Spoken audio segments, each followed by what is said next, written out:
عمر بن خطاب رضی اللہ تعالیٰ عنہ بہت ہی کروشل ٹائم پر مسلمانوں کے دوسرے خلیفہ بنے،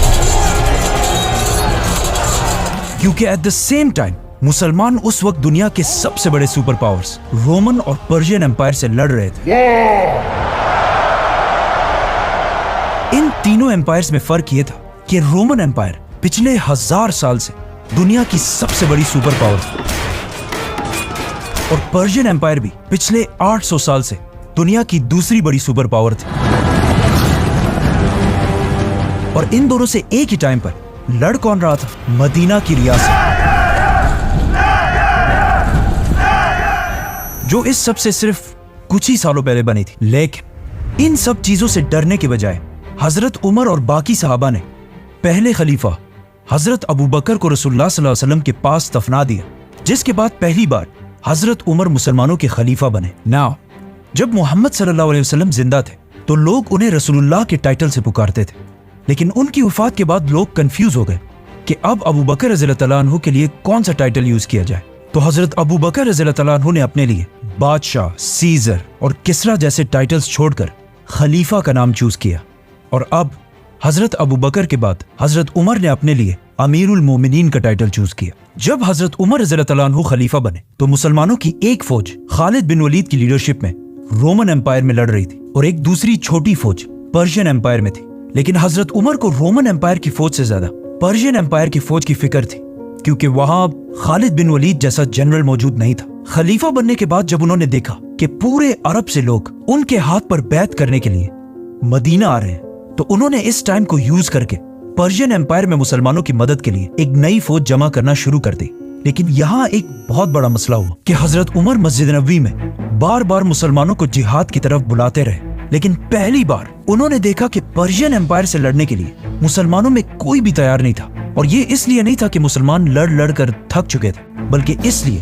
کیونکہ انہیں پتا تھا کہ خالد بن ولید پرشین امپائر میں نہیں بلکہ رومن امپائر میں، اور ان کے بغیر کوئی بھی جنگ جیتنا امپاسبل ہے۔ یہ دیکھ کر حضرت عمر سمجھ گئے کہ اب جو یہ نئے مسلمان ہیں ان کا یقین اور ٹرسٹ اللہ کی بجائے خالد بن ولید کے ساتھ زیادہ اٹیچڈ، جو مسلمانوں کی اس امپائر کے لیے بہت بڑا مسئلہ تھا۔ 3 دنوں کے بعد حضرت عمر نے ایک دن بہت سخت غصے کے ساتھ سپیچ کی، تو ان میں سے ایک مسلمان ابو عبید، جو صحابی بھی نہیں تھے، کھڑے ہوئے اور کہا میں جہاد کے لیے تیار ہوں، جس کے بعد آہستہ آہستہ اور بھی لوگ آگے آنے لگے۔ تو حضرت عمر رضی اللہ تعالیٰ عنہ نے 1000 کی فوج بنائی اور اس کا لیڈر ابو عبید کو بنا کر پرشین امپائر کی طرف روانہ کیا۔ لیکن یہ ایک بہت بڑا رسک تھا، کیونکہ اگر یہ فوج پرشین امپائر سے ہار جاتی تو اس کے بعد خالد بن ولید کے بغیر مسلمان کبھی جنگ نہیں لڑتے، اور ایسا ہی ہوا۔ یہ فوج پرشین امپائر میں بہت ہی بری طرح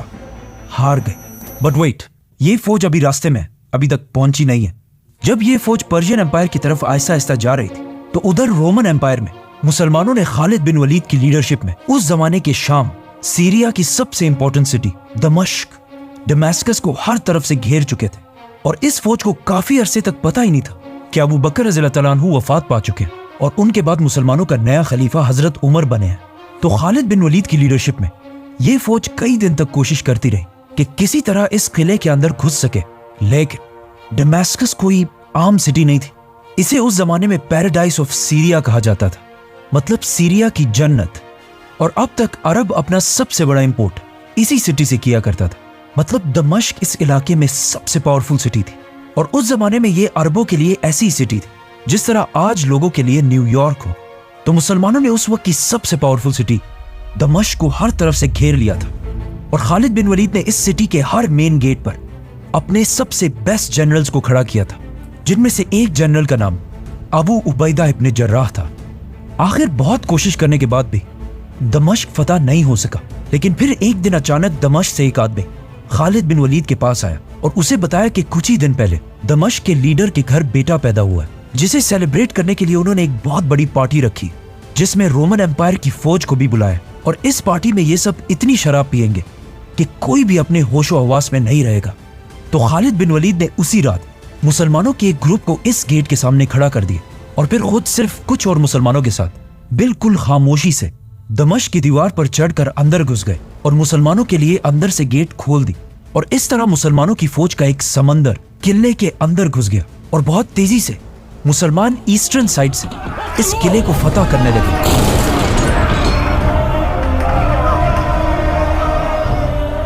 लेकिन इस किले का जनरल इस सिटी के दूसरे साइड पर बैठा हुआ था। तो जब उसे पता चला कि अब उसके पास कोई ऑप्शन नहीं है और मुसलमान किले में घुस चुके हैं और कुछ ही देर में मुसलमान इस पूरे सिटी को फतह कर लेंगे, तो उसने जल्दी एक लेटर मुसलमानों के दूसरे बड़े जनरल अबू उबैदा की तरफ भेजा कि मैं इस सिटी को मुसलमानों के सामने सरेंडर कर रहा हूँ, सिर्फ एक शर्त पर कि मुसलमान कोई माल गनीमत नहीं लेंगे। अब अबू उबैदा इब्न जराह को इस बात का पता नहीं था कि खालिद बिन वलीद और उसके सोल्जर्स दमिश्क को फतह करने वाले हैं, तो उन्होंने उस रोमन जनरल के सरेंडर को कबूल कर लिया। अब थोड़ी देर बाद जब खालिद बिन वलीद को अबू उबैदा रज़ियल्लाहु अन्हु के डिसीजन का पता चला, तो अगर वो चाहते तो अबू उबैदा के इस एग्रीमेंट को फाड़कर दमिश्क को तलवार की जोर पर भी फतह कर सकते थे और यहाँ से सारा माल गनीमत उठा सकते थे। लेकिन खालिद बिन वलीद ने अबू उबैदा के एग्रीमेंट को मानकर अपनी सारी फौज को पीछे हटने का हुक्म दिया और इस तरह दमास्कस उस जमाने की सबसे ताकतवर सिटी हजरत उमर के कंट्रोल में आई। नाउ ये सब कुछ तो यहाँ रोमन एम्पायर में हो रहा था, लेकिन इस सब से बहुत दूर पर्शियन एम्पायर की तरफ जो फौज रवाना की गई थी वो बिल्कुल पहुंचने ही वाली थी। और पहुंचने के साथ ही अबू उबैद ने देखा कि पर्शियन एम्पायर सामने से बहुत बड़ी फौज तैयार कर चुकी है। जब अबू उबैद मुसलमानों की फौज लेकर पर्शियन एम्पायर पहुंचे, अबू उबैद नॉट अबू उबैदा, ये दो डिफरेंट शख्सियात हैं। अबू उबैद और उनकी फौज ने पर्शियन एम्पायर पहुंचकर देखा कि पर्शियन बादशाह ने खालिद बिन वलीद की एब्सेंस में मुसलमानों के खिलाफ 3 बहुत बड़ी फौजें तैयार की है जो बहुत तेजी से मुसलमानों की तरफ बढ़ रही हैं। आखिर मुसलमानों और पर्शियन फौज इस ब्रिज के सामने एक दूसरे के आमने सामने हुई, तो पर्शियन जनरल ने मुसलमानों को ये ऑफर दी कि या आप ब्रिज क्रॉस करके इस तरफ आए और या हमें उस तरफ आने दें। अब यहाँ अबू उबैद से एक बहुत बड़ी गलती हुई, उन्होंने अपने मुसलमान जनरल्स की बात नहीं मानी और खुद मुसलमानों की फौज को ब्रिज क्रॉस करने का हुक्म दिया। अबू उबैद खुद सहाबी नहीं थे और उनकी एज भी बहुत कम थी। जब हजरत उमर रज़ियल्लाहु अन्हु ने इन्हें मुसलमानों की फौज का जनरल बनाया, तो सहाबा ने कहा कि आप इसे नहीं बल्कि किसी सहाबी को जनरल बनाए। लेकिन अबू उबैद वो वाहिद इंसान थे जो सबसे पहले जिहाद के लिए खड़े हुए थे, इसीलिए हजरत उमर ने इन्हें एक ऐसी फौज का कमांडर बनाया जिसमें इनके अंडर बहुत सारे सहाबा कराम भी थे। आखिर मुसलमानों की फौज जो ऑलमोस्ट 9000 थी, उन्होंने ब्रिज क्रॉस कर ली और जंग शुरू हुई।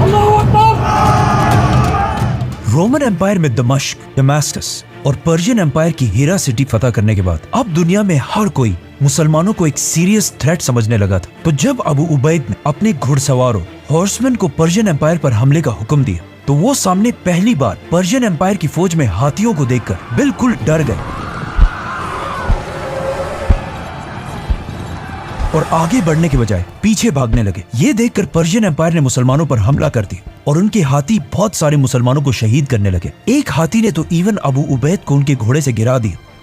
और फिर उनके सीने पर पांव रख के बिल्कुल क्रश कर दिया। ये हिस्ट्री में पहली दफा था कि किसी जंग में मुसलमानों के जनरल को शहीद किया गया हो। तो जब मुसलमानों ने अपने जनरल को गिरता हुआ देखा, उनका हौसला बिल्कुल टूट गया और वो जंग के मैदान से पीछे हटने लगे। जब मुसलमान भागकर ब्रिज तक पहुंचे, तो उन्होंने देखा कि ब्रिज को किसी ने तोड़ दिया है। अब या तो इस ब्रिज को मुसलमानों की फौज में से किसी ने तोड़ा था और या इसे अबू उबैद के ऑर्डर्स पर ही तोड़ा गया था ताकि मुसलमानों के लिए जंग छोड़ना इम्पॉसिबल हो जाए। तो अब जब और कोई रास्ता भी नहीं था, तो बहुत सारे मुसलमान दरिया में कूदने लगे। ये सब देखकर मुसलमानों के दूसरे जनरल मुसन्ना ने फौज को दोबारा ऑर्गेनाइज किए और पर्शियंस पर पूरी ताकत के साथ एक आखिरी बार हमला कर दिया और पीछे खड़े मुसलमानों को ये ऑर्डर्स दिए कि जल्दी से ब्रिज को ठीक करो। आखिर मुसन्ना की बहादुरी की वजह से 3000 मुसलमान ब्रिज को क्रॉस करके इस साइड पर आए, लेकिन 9000 में से सिर्फ 3000 मुसलमान ब्रिज क्रॉस कर सके। मतलब 6000 मुसलमान इस जंग में शहीद हुए। ये पहली बार हुआ था कि मुसलमान कोई भी जंग इतनी बुरी तरह हार जाए और ये जंग हजरत उमर की खिलाफत की पहली जंग भी थी जिसमें उन्हें शिकस्त हुई। नाउ